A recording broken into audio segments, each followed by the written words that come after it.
Moving on to Friday the 13th 3D. The horror franchise went through this period of 3D movies being attached to their third entry, like Friday the 13th 3D, Jaws 3D, Amityville 3D. We got a decent amount of them.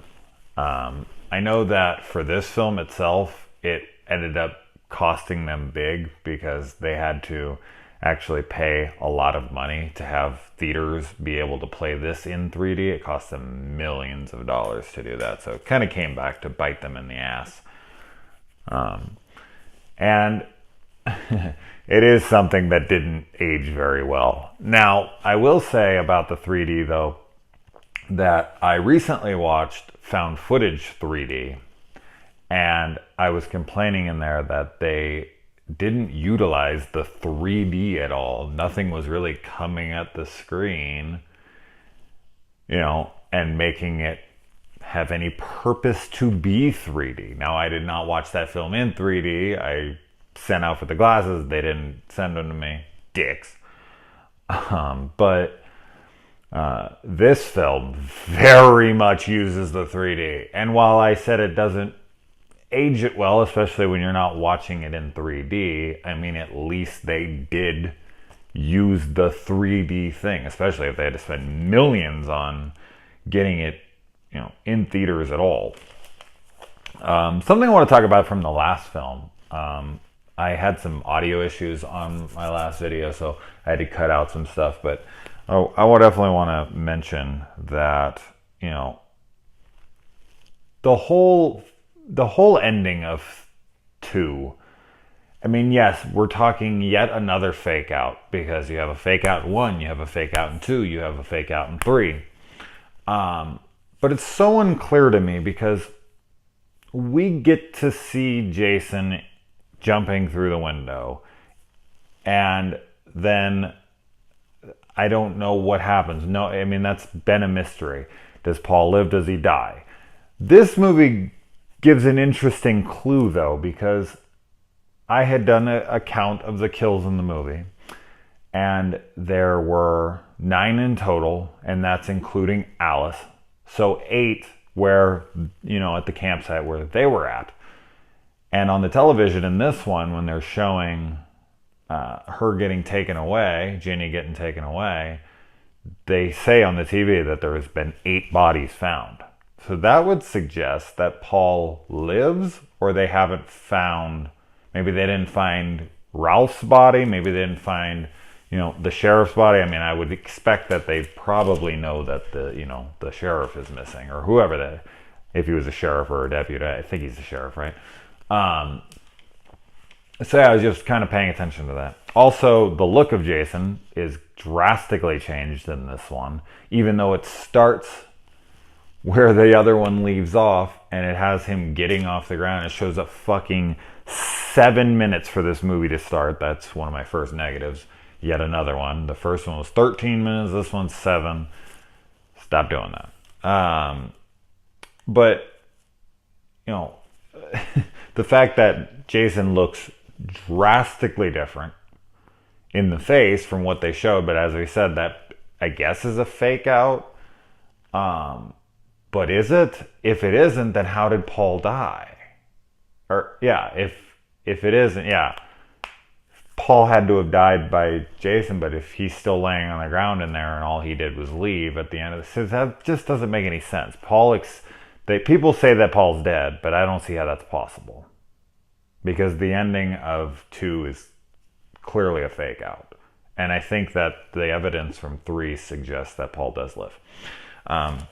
So yeah, and as far as the whole, I was having a discussion in my last thread about the rat being the one who's peeing.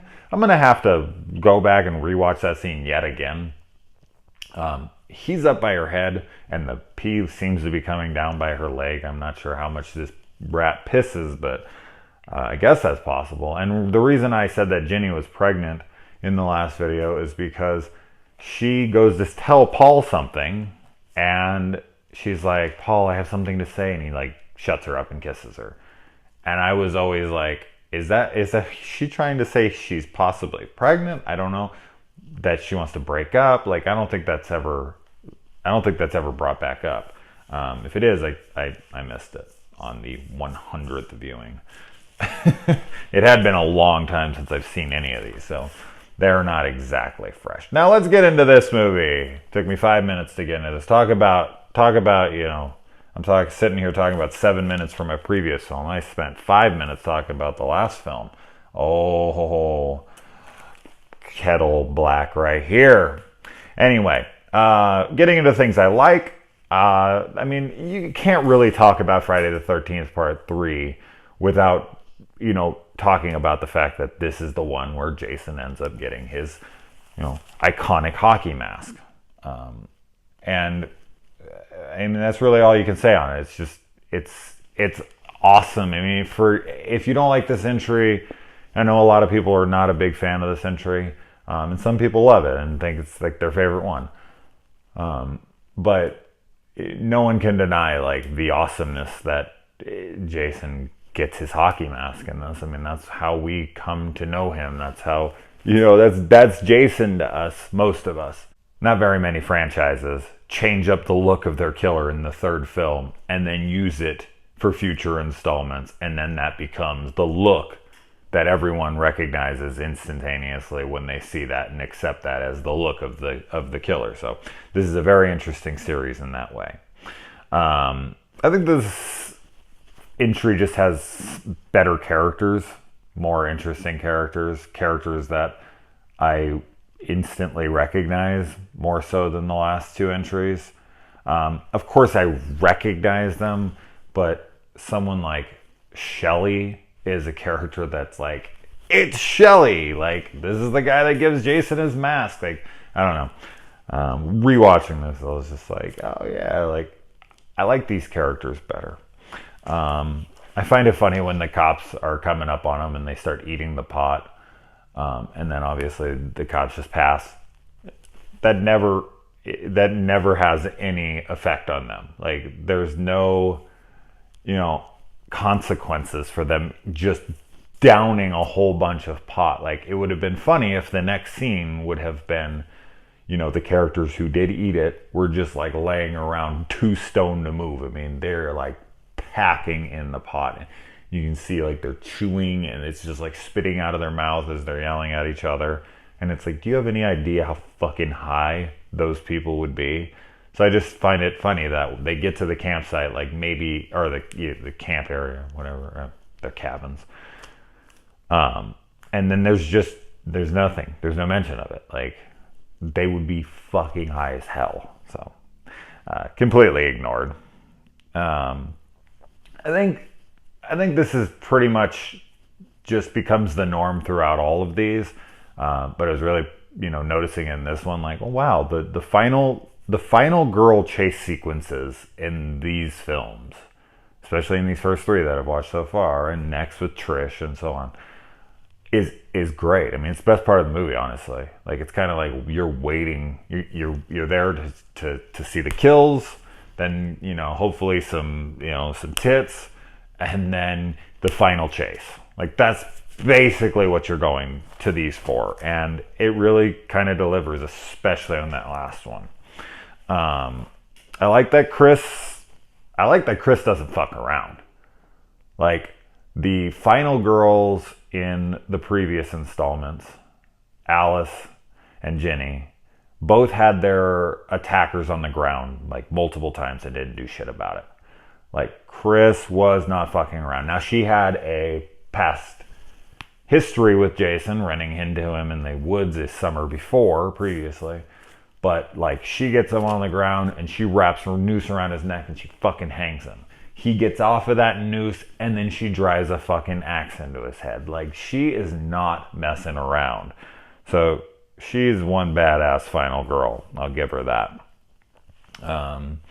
Things that I didn't like about this movie is, as I said before, it took 7 minutes for them to even start it. Which is just kind of like, really? We don't... It's a Friday the 13th movie. Like, there's no plot. I'm pretty sure everyone can figure out what's going on. Like, the killer is killing people. Like, there's no plot to this. I don't need a recap of prior events. I also feel this film has a pacing issue. I feel like it drags a good amount. And I think that's why people dislike it. I think that other people who really like it obviously don't see that pacing issue. And they see that more as tension and character building and, you know, like Chris explaining her story.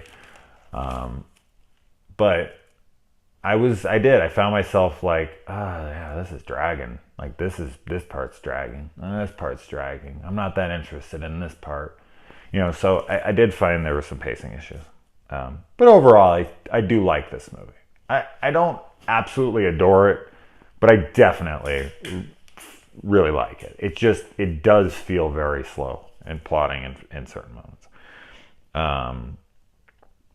And as I said, just another fake out at the end. Like Jason's mom comes out of the water. She has her head on now and is pulling the girl. And then I get it. It's a formula. It's like it was expected of them, but it's just so lame. So anyway, now moving on to notable stuff. One of the worst effects in this movie for me, hands down, is the 3D snake jumping out. It is so fake looking. It's hilarious. It's bad. And did we really need to hear Harold shitting? Like, really? Jesus, that was disgusting. You know, I was talking about how Ned in the first movie is a shitty prankster and he's an asshole. And then in the second movie, the red-haired guy, I still haven't fucking remembered his name because I'm an asshole, is a good prankster. And then we got Shelley in this one. I guess we just get a prankster in every movie. Is yet another shitty prankster. Like, making people think that you've been murdered is taking the joke too far. That is just pushing it a little over the limit. Having a girl who you know has, you know, trauma, at least I think he knows, but regardless, like, making someone believe you have an axe in your head and you're bleeding to death and, like, coming out of the water and grabbing people and, like, it's pretty dicky. Funny, but a little, not as bad as Ned, though. Ned's still a crown here. Shooting arrows at chicks, like, that shit's dangerous. Totally not worth mentioning, but I have to. Okay, so here it is. This is a scene. I don't know why it drives me crazy. It shouldn't. It's stupid, but here it is. It's something I always talk about when anyone brings up Friday the 13th 3, and I absolutely had to talk about it here because I can't let it go.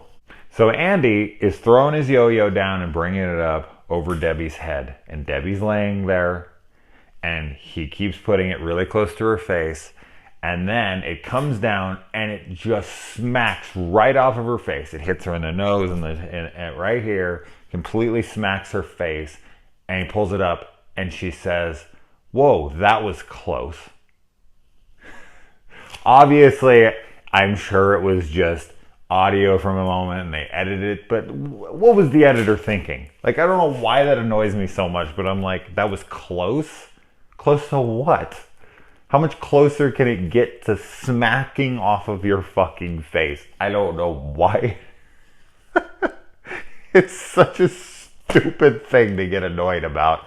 And I'm not legitimately annoyed, but I just cannot help myself from noticing it every time and just being like, what do you mean it was close? It hit you in the fucking face. Oh, Lord. And then we have Vera going in with Shelley to buy some food, and the girl up front says, out of nowhere, when she's going to look for something, that they don't accept food stamps. I don't know what that is, because Vera does not look poor. She's actually pretty well dressed and groomed. So the only thing that I can come up with is that in the beginning of the movie, her mother and her are speaking Spanish to each other, and she thinks she's poor because she's Mexican, I guess, even though Vera doesn't look Spanish at all. I don't know, that part I've always found that to be interesting. Like, we don't accept food stamps. Like, what gave it away that? And she was correct. Like, she was like, she was right in her assumption. She was like, oh, Shelly, I need your wallet. Like, they don't accept food stamps. So she ended up being right. But I've just always been like, why did she assume that she had food stamps? That's it. I don't know. And that's literally the only thing I can come up with, is that the chick behind the counter is a racist bitch and thinks that Mexican people are poor. But as I said, I don't think that Vera looks very Mexican or Spanish or anything like it. She looks pretty damn white to me. The pot smoking older dude looks just like Tommy Chong. I'm sure that's the look he's going for. Jason ends up being a crack shot in this with the harpoon gun. He shoots that chick he shoots Vera from so far away, right through the eye. Man, he's got a dead eye, quite literally. Yet another telling thing that this is set in the 80s, where this chick is pregnant and asking for beers. I love it. And talking about Debbie, she likes to shower with her jewelry on, necklaces and stuff. I was just like, who showers with their jewelry on? And then when she gets out of the shower, she literally only towel dries her boobs and then throws on her bathrobe. I'm just like, what's the point of even toweling off anything at all if you're just going to throw a bathrobe over your body anyway? It's like, she literally just takes it and is like, okay. I'm noticing silly things, I get it, but I can't help but mention this shit. It's too funny to me. Jason is much more brutish in this film, man. He is seriously much bigger, much more aggressive, much more, his physicality is really brought in this one more than the last one. And it's just a change between Steve Dash and, Richard Brooker, but it's just the look of him, the overall, I don't know how he changed his clothes so fast from the first one, or the look, because that's just another thing when you go back to like the whole, okay, so that really wasn't his face from the first, or from that, him jumping through the window at Ginny. Okay, that explains why his face looks different and why he doesn't have any hair now, but that does not explain why he now is wearing completely different clothes. Even when we see him at, Edna's place in the beginning of the film when he just left, not only is he not wounded through the shoulder at all, but he's wearing completely different clothing. So, yeah. I don't know. Does it matter? No. But it does bother me. It's like, you can't, like, really? Like, it's that hard to pay attention to the continuity of your last film? It's like, watch it really quick. You made the fucking... And I could maybe understand if part 3 was directed by someone different than part 2, but part 2 and part 3 are both directed by Steve Miner, so there's really no excuse for the lack of continuity when it comes to Jason's look. Like, have him change his clothes. I don't know. Explain it. Some little 2-second fucking thing. Ugh. Anyway. Alright. Another thing I didn't talk about in the last one was,